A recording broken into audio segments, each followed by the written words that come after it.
तू कैसे परेशान हो रहा भाई? अरे यार क्या बताऊं, 50 फोन कर लिए सुबह से, busy busy busy.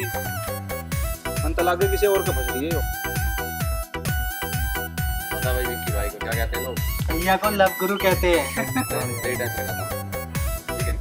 Presenting a new track, Krishan Daima and Iqbal Chandana.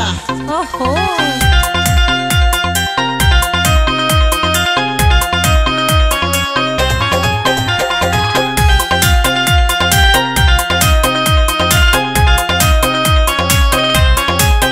तेरा छाया रंग कसूताई सा तू किसका फसरी से, तेरा छाया रंग कसूताई सा तू किसका फसरी से।